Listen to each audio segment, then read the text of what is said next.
everyone. I'm Chantel with Stoepel Ford, and this is Ernest with Stoepel Ford. He's our certified transmission tech. Okay, and we're going to be talking about transmissions on Transmission Tuesdays, right? So you're going to be seeing a lot of this guy right here because he knows everything about transmissions, and so he's going to inform everyone about transmissions and problems and answer questions. If there's anything that you guys would like to know, please just comment and ask a question, and we'll answer that during the next show or during the next time that we post. So, Ernest, I have a question for you. Okay, so I have a question about what is the danger of driving my truck, my vehicle, with a slipping transmission? What is that? Well, you definitely don't want that to happen because you can get into a wreck. It might just neutralize on you and you lose all speed, so you could get rear-ended or possibly just go rolling down a hill if you don't have brakes. Another thing, you could just leave you stranded out in the middle of nowhere. And you don't want that to happen. Yeah. And you'll have to call roadside on that, but yes, you definitely want to get it checked out. Okay, so if my truck is doing that and if it's slipping, and you said something about what, it go into neutral or something like that? Yes, you'll just lose all gears. You'll lose what they call converter pressure, line pressure, and you'll absolutely have nothing. Your engine will be running, but the transmission will not give you any gears. You'll be pretty much stranded. Oh, wow. Yeah, okay. You don't want that to happen either. Oh, goodness. So then what do we do? When that happens, what do we do? Well, you get it towed in, or you get it here before that happens.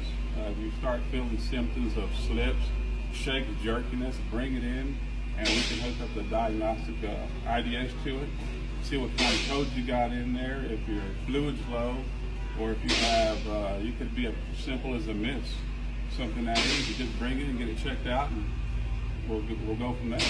Okay, so getting it checked out, what does that mean? What does that look like?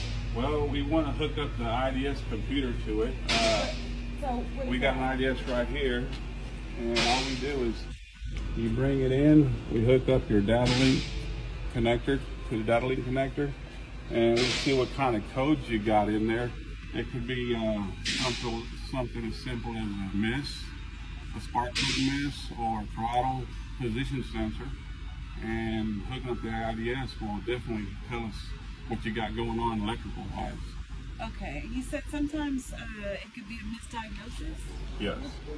A lot of times you'll bring to a shop and they'll go straight to the overhaul, and which is the transmission here, where they'll tear it down and you might spend about $4,000 on an overhaul, when realistically it was just something as simple as a throttle position sensor, and your $4,000, your $100 repair just went to $4,000 repair. Oh, wow. And you don't want that. That's where the misdiagnosis comes in. Oh, I see. That's why we want to get it in here, hook it up to the IDS, let's run some codes on it, and see what something simple as that.